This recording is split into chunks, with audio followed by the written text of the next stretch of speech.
Venencia Mokarati discovered hydroponics after food prices went spiraling in Zimbabwe because of drought and hyperinflation. Hydroponics farming saves water, and I really enjoy it because I don't have to worry about the water. I don't have water here, so I have to buy water, but because it's hydroponics, I'm saving water by 90%.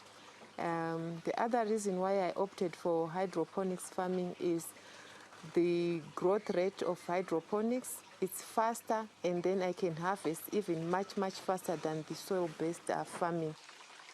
It takes 6 weeks for Mokarati to harvest vegetables like lettuce, compared to 10 weeks if the crop is grown in soil. Hydroponic plants also require no pesticides because there are no soil-borne diseases. Her lettuce is of such a high quality, which I use a lot of it, so I've had her supplying me for over a year now, twice a week in bulk amounts. She packages it beautifully. It's always amazingly fresh, has no blemishes on it whatsoever, doesn't even need me to put it into a special liquid to make sure that it's completely fumigated.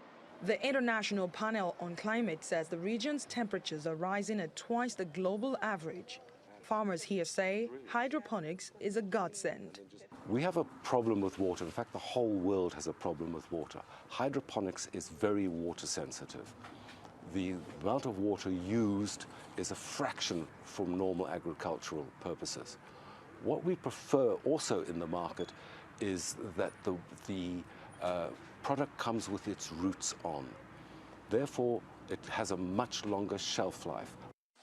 Mokarati makes more than $1,000 a month, selling her produce to top restaurants in Harare, defying drought and economic crisis that have left millions needing food aid.